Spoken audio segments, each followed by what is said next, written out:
करें जी करें please continue अच्छा करें। देखें, जो खातून ने मैसेज भेजा था उन्होंने ये कहा, उनकी दलील ये थी क्योंकि अल्लाह ताला को मर्दों की नियत का पता था, इसलिए औरतों को पर्दे का कहा गया ताकि वो प्रोटेक्शन फील करें।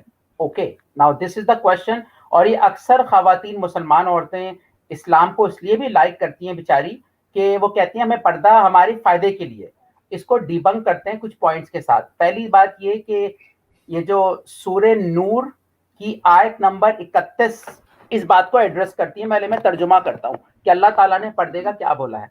तर्जुमा, और मुसलमान औरतों को हुक्म दो कि वो अपनी निगाहें कुछ नीची रखें और अपनी पारसाई की हिफाजत करें और अपना बनाव ना दिखाएं, मगर जितना खुद ही जाहिर है, और वो दुपट्टे अपने गरेबानों पर डाले रहें। अभी मुझे एक बात समझ नहीं आती, जिसने चांद सूरज करोड़ों गैलेक्सीज बनाई है उसको दुपट्टे की क्या फिक्र है, मेरी समझ नहीं आती। I don't know.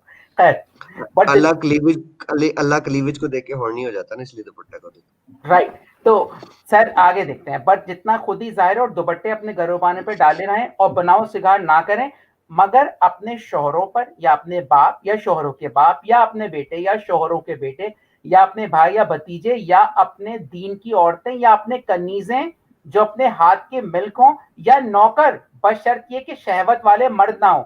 अच्छा, यहाँ पे नौकर के सामने अल्लाह ताला कह रहे हैं कि पर्दा करने की जरूरत नहीं है। तो औरतों का पहली बात तो ये कि अपने और मर्दों के सामने पर्दा ना किया करो। अब यहाँ अल्लाह फरमाते हैं उनकी शहवत ना हो। क्या हम सबका चेक करेंगे उठा उठा के कि इसमें शहवत है कि नहीं है? इसका अब मैं क्या बोलूं, एडल्ट वाला हो जाएगा। एक तो ये आयत दिखानी थी। दूसरा इसका जवाब ये है कि अगर हम ये देखें ना, कि ये देखें आप, ये अब यहाँ पे आपके सामने खुली तस्वीर तो मुझे बताएगा।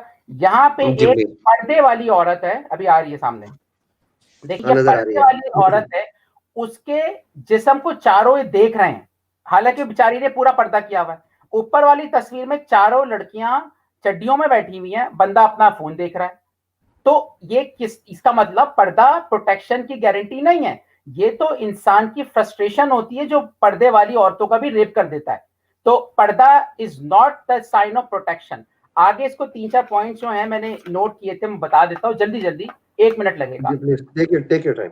जी देखें, 2 बातें मैंने आयत बता दी। गुलाम के सामने तो अल्लाह कह रहे हैं पर्दा मत करो, तो भाई मत क्या करो पर्दा गुलाम के सामने, पहली बात।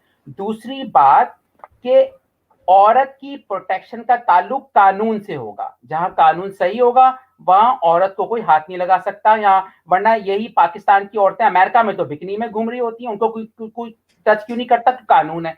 तीसरा बात कि क्या इससे बेहतर अल्लाह ऑप्शन नहीं दे सकता था कि और मर्दों की जो ख्वारी है वो बीवियों पर ही पूरी हो जाती, उनको सिर्फ थोड़ा या ख्वारी चढ़ती सिर्फ बीवियों को देख के, ऐसा भी अल्लाह कर सकता था। तो यहाँ पे भी ऑप्शन अल्लाह ने बेहतर नहीं किया। अच्छा, पर्दा चांस होता है, चॉइस नहीं होता। अगर यहाँ की गोरी कोई पैदा हो गई हॉलैंड में, आप उसको कहो पर्दा करो, आपको पागल समझेगी। इसका मतलब आपकी बर्थ का ताल्लुक है पर्दे से। अच्छा, और आगे एक और बात, ब्रेन जो है ना आपका ट्रेंड हो जाता है। यहाँ गोरों के सामने नंगी औरतें आती वो नहीं देखते, क्योंकि उनको अब आदत नहीं होती नंगी औरतों को कुत्तों की तरह देखने की, वो आदी हो जाते हैं। तो पर्दा यहाँ पे फेल हो जाता है। फिर मंटू का बड़ा खूबसूरत जुमला है। मंटू कहता है कि सिगरेट पीने से मर्दों के गुर्दे खराब होते हैं और औरतों का किरदार खराब होता है। और उनका किरदार खराब होता ये है, हमारा मुझे याद है। मानना है कि औरत अगर सिगरेट पिएगी तो हम कहेंगे उसका किरदार खराब है। तो अगेन औरतों को आपने पर्दा करके उसको वो कर दिया है, क्या पेट्रियार्कल सोसाइटी में बना दिया। आखिरी बात भाई, ये जो चेहरा दिखाना ना औरत का, ये पर्दा ना करना, एक वे ऑफ कम्युनिकेशन है। अगर आप पर्दे में होंगी तो मैं से कैसे पता कि मेरी इंप्लॉई मुझसे नाराज है या नाराज नहीं है? तो ये मेरे कुछ पॉइंट्स है। अब सर आप कुछ कह सकते हैं।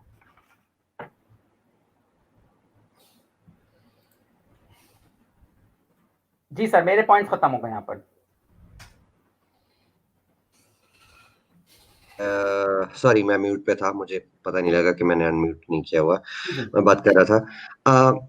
सर बात यह है कि पर्दा हो या कोई भी चीज हो, आप मैं गलत हो सकता हूँ, लेकिन मैंने जितना रिलीजन्स को स्टडी किया है ना, मेरी थोड़ी सी, मैं हिंदुइज्म को थोड़ा सा मार्जिन इसलिए दे जाता हूँ। एक तो मैंने हिंदुइज्म को इतना क्लोजली स्टडी नहीं किया। हिंदुइज्म के अंदर एक चीज है कि मैं अपने आप को एज ए फेमिनिस्ट जो है वो क्या कहता हूँ, आइडेंटिफाई कर रहा हूँ। उनके अंदर एक कॉन्सेप्ट है शिव शक्ति का। बेसिकली फेमिनिज्म क्या है? इक्वलिटी है।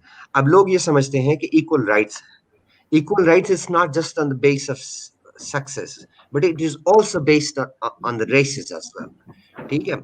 अब उसमें एक शिव शक्ति का कॉन्सेप्ट है कि Shiva is nothing without Shakti and Shakti is without nothing without Shiva. कि मर्द औरत के बगैर कुछ नहीं है, औरत मर्द के बगैर कुछ नहीं है। They both need to go hand to hand to contribute in the welfare of the society.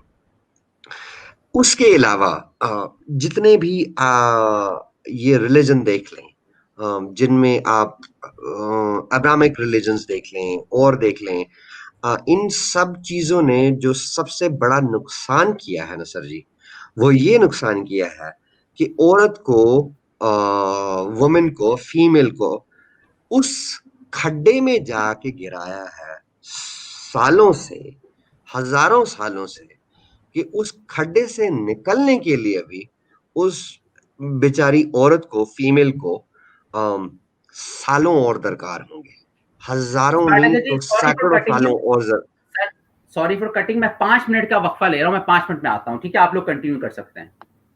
ठीक है। ये गालिब साहब, हाँ जी, हाँ ये बाजवा जी को लिंक सेंड कर दें अगर इन्होंने हाँ ज्वाइन उनको करना। किया हुआ लिंक से। हाँ अच्छा, तो सर मैं ये बात कर रहा था कि थोड़ा बहुत जो मैं मार्जिन देता हूँ हिंदुइज्म के अलावा, आपने सर जी नॉर्स मिथोलॉजी को पढ़ा? यार नॉर्थ मोस्टोलॉजी का इतना ही पता है मुझे, जितना फिल्म में नजर आती है, मुझे वो खास नहीं पता कोई। मैंने जो फिल्म्स के अलावा भी थोड़ा बहुत स्टडी किया है ना, मुझे लगता है कि उन्होंने इक्वली, जिसको इक्वलिटी कहते हैं ना, उन्होंने इक्वलिटी के ऊपर जो है ना वो औरत को ट्रीट किया है। लेकिन इट इज वेरी अनफॉर्चुनेट कि नॉर्स जो है वो ज्यादा देर टिक नहीं पाए। उनकी आज देखें कि आज हमारे पास जो चीजें हम 100, 1000, 1200 साल बाद जो चीजें हम डिमांड कर रहे हैं, इमेजिन कर रहे हैं, नॉर्स लोगों ने वो प्रोवाइड की हुई थी अपनी औरतों को। वो हर वो काम करती थी जो मर्द करते थे। उसमें हुकूमत हो, उसमें खेती बाड़ी हो, उसमें अटैक करना हो, उसमें डिफेंड करना हो, उसमें गवर्नेंस हो, उसमें हाउस होल्ड हो, हर चीज जो है वो मेरी जो स्टडी है, मेरी, I can be wrong about it, but Norse के अलावा जो है मुझे कोई भी ऐसा रिलीजन नहीं नजर आता जिसने कहीं पे भी वुमेन को, फीमेल को डिप्राइव ना किया हो। अब वो तो बात है, मगर नॉर्थ वाला भी वो जाहिर बात है कि उधर औरतें लड़ती भी थी, उनकी ऐसी सोसाइटी थी कि वहां पे अगर वो औरत को नीचे कर देते तो वो सरवाइव भी नहीं कर सकते थे, क्योंकि इतने ठंडे इलाके हैं, वो इतनी मुश्किल जिंदगी है, वहां पे उन्हें रिलाई करना पड़ता था औरतों पे भी। औरत को वो गुलाम बना के नहीं रख सकते थे। ठीक है, तो ये एक चीज जो है ये बड़ी इंपॉर्टेंट है, जिस वजह से उधर हमें नजर आता है ये। मगर मैं समझता हूँ कि जिस सोसाइटी में, जिन जिन सोसाइटीज में लूट मार इशू होता है ना, तरीका दुनिया का, वहां पे औरत की औकात कम होती है। ठीक है, हमारी अपनी एग्रेरियन सोसाइटीज जो हैं इंडिया पाकिस्तान की, वहां पे भी औरत की वो वैल्यू नहीं है, मगर निस्बतन फिर भी अरबों से बेहतर है। ठीक है, तो जो इशू है वो यही है कि जी यहाँ पे बड़े मुश्किल हालात हैं, और नॉर्थ वालों के चक्कर में वहाँ पे इसलिए औरत बेहतर है। अगर इस्लाम को देखा जाए तो मैं ये समझता नहीं हूँ कि इस्लाम भी हिजाज की पैदावार है। इस्लाम की सिचुएशन भी कुछ थोड़ी सी डिफरेंट है, इस्लाम वहाँ पैदा नहीं हुआ, और इस्लाम से पहले औरतें बड़ी सक्सेसफुल थी उधर, और इतने बुरे हालात नहीं थे। तो देखते हैं। उसमें तो हमारे पास बहुत सारे एग्जाम्पल है ना, खदीजा है, अस्मा बिन्ते मरवान है, हाँ हाँ हाँ, और काफी काफी सारी औरतें हैं। कुरान और इस्लाम को एक्सपोज करने के काम को जारी रखने के लिए मुझे आपकी सपोर्ट की बेहद ज़रूरत है, और ये सपोर्ट आप मुझे पेट्रियन के ज़रिए और पेपाल के ज़रिए कर सकते हैं। पेट्रियन और पेपाल के लिंक्स आपको पिन कमेंट में मिल जाएंगे।